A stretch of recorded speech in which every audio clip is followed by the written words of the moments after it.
Hello, room 23 and room 27.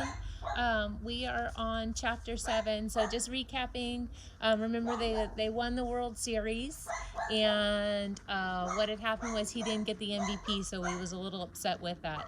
Today I'm not wearing Pittsburgh Pirates, I'm wearing the Red Sox, Boston Red Sox, American League team. I thought I'd represent with some baseball today as I read chapter 7 and 8 to you. So we have honors and marriage.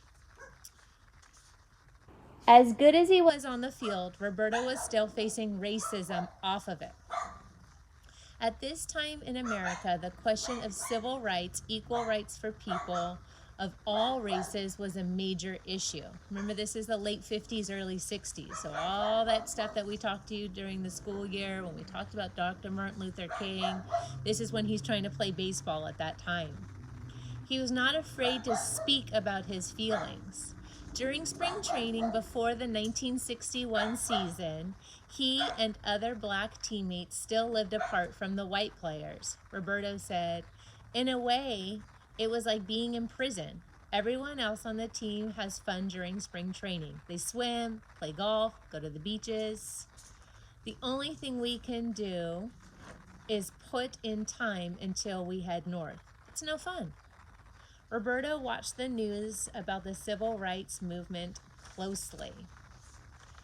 He greatly admired its leader, Dr. Martin Luther King. Dr. Martin Luther King Jr. later visited Puerto Rico and spent time with Roberto and his family. So he got to meet Dr. King. That's pretty cool. What an honor, I imagine. But Roberto soon turned his focus back on the ball field. In 1961, Roberto was the top hitter in the National League. His batting average of .351 was better than any other National League player, so now he's number one. Along with improving his hitting, Roberto continued to be a fantastic right fielder. After the 1961 season, he won a Gold Glove, given to players for fielding excellence. Players and coaches vote to choose the best player at each position in the league. Roberto would go on to win the Gold Glove award every season after that. So there he is. It's literally that's what the award looks like. It's a glove. His career total, 12 Gold Gloves, is still tied for the most among outfielders with Willie Mays. Don't forget he was a Giant. His former teammate on the Crabbers. After the 1961 season, Roberto was given a silver bat trophy for his batting title.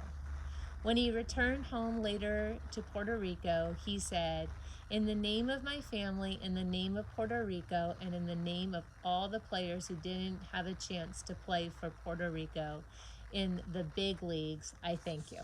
So there's his second award for his batting now. So glove, batting, all around excellent player. Whenever he could, Roberto talked about Puerto Rico. He was enormously proud of his island home. He returned there every autumn throughout his career. He was thankful to the older players who helped him learn the game, and he spent as much time as he could helping the younger players improve their skills. So here he is in the fall when the season's over, and he's helping those young kids get along and get better. In 1964, while in Puerto Rico, Roberto met a young woman named Vera Zabala at a drugstore and quickly fell in love. He pursued her with the same passion that he showed on the baseball field. Vera Zabala was 22 years old and had a job at a bank. When Roberto introduced himself, she was polite, but that was all. She knew he was one of the most famous people on the island, but she was not a baseball fan. How do you like that? She didn't even know how famous he really was. Over the next several months, Roberto asked her out again and again. He visited her at the bank and sent her letters. Eventually, Roberto won her over. So for room 27, it's sort of like chasing Redbird. All those gifts that Jake gave Zinni finally won her over. So Roberto's going to win Vera over. Eventually, Roberto won her over.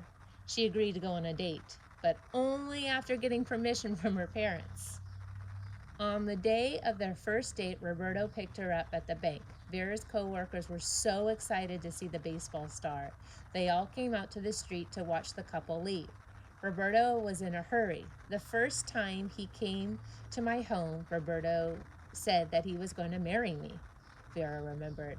A few dates later, he brought pictures of houses. He also brought a diamond ring. I guess he was pretty sure, just like his career, that he was who the woman was going to be. He soon went to Vera's father and asked if he could marry her. Mr. Sabella was afraid that Roberto was a big star who would want to date many other women. I can walk down to the corner and probably get 10 girls, Roberto told him, but I don't care. The woman I love is here. Roberto and Vera were married on November 14th, 1964. So that's pretty sweet what he said.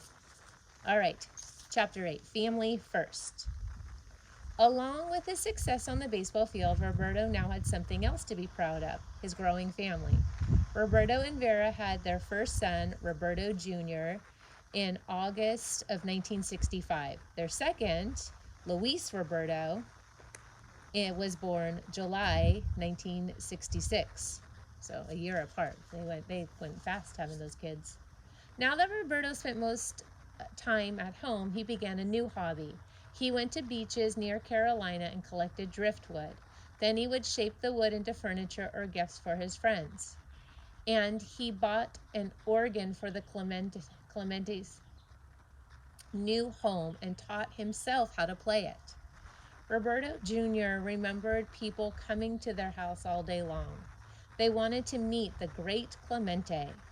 Roberto would greet each stranger who came to the door and ask how he could help them, and sometimes talk for hours. However, Vera said, when he could, he avoided other commitments to spend time with his family. There'd be no baseball talk at the house unless there'd be visitors who began asking questions. Back in Pittsburgh with the Pirates, he tried to stay healthy. He made a drink out of raw eggs, sugar, and fruit juice to give him strength. Sort of like our modern day smoothies that I bet you see your parents make every now and again. Although I don't know if I'd want to eat raw eggs. What about you? Oh, he's working out. And he had a spoonful of honey before each game. But he still battled a series of small injuries to his back, legs, elbows, and shoulder. So remember that car accident? In 1966, Roberto finally earned the National League Most Valuable Player award. It's the highest honor a player can hope for, he said. Of course, it could have gone to Sandy Koufax, but I had the best season of my career, and I was confident with sports writers would vote me in. I am thankful that they did. In 1967, he won his fourth National League batting championship with a .357 average, the highest of his career. Roberto is still one of only 8 players to win that many National League batting titles.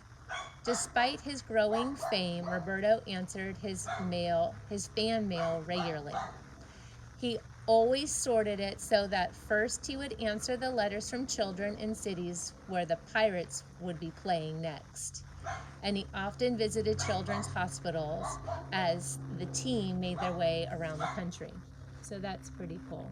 So when I told you guys, I think that I collected baseball cards. So one of the things that I used to do when I was a kid, so remember Roberto didn't play when I was a kid. I used to write to baseball players too. And it was really exciting to get in the mail. And so sometimes they'd write you back or they'd give you an autographed baseball card. So that's sort of one of the things that made baseball exciting for me was that connection. He once said that he signed more than 20,000 autographs a year. At home, he wanted to use his fame and money to build a huge sports park in Puerto Rico. On one large site, he planned to construct sports fields, gyms, and classrooms. Children from around the island could come there and learn new sports and improve their skills. He found land for this project and started raising money to buy it and build his dream. In 1969, he and Vera were delighted when their third son, Enrique was born. No daughters yet. So there they are with his kids. He continued to work with many young players from Latin America who were arriving in the United States to play in the majors. The success of Roberto and other players from the Caribbean led the Major League Baseball teams to scout for and hire more Caribbean players. Roberto made sure to meet with the new players as they traveled from city to city. He would take them out to dinner or give them advice about how to adjust to life in the United States in the big leagues. Remember, he didn't have an easy time adjusting. In the first few years, he really had to prove himself. So this is Latin American ball players. Only a handful of players from the Caribbean played in the majors before Roberto Clemente. Several Cuban players reached the United States in the early 20th century. A few players from the Dominican Republic and Puerto Rico played in the 1950s as well. With the success of Roberto and others in the 1960s, however, the numbers grew quickly. In the 1970s, dozens of players from many Latin American countries had been recruited to play Major League Ball. In 2009, a permanent exhibit opened at a Baseball Hall of Fame in Cooperstown, New York. Viva Baseball! Celebrates the many star players who had come from the Caribbean and Latin American countries.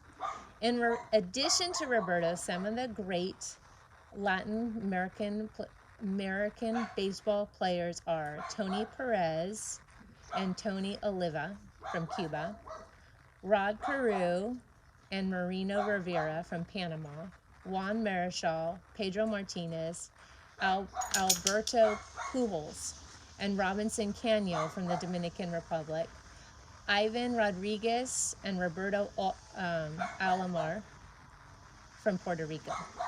As of 2013, more than 27%. So think about in a dollar, right? There's 100.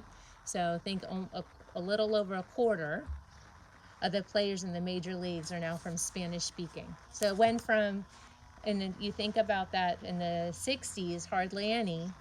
So, and now in 2013, that's a fourth of them are from Spanish speaking countries. So if you go to Cooperstown ever in New York, you'll be able to see that exhibit. All right, stay tuned for chapter 9, coming soon.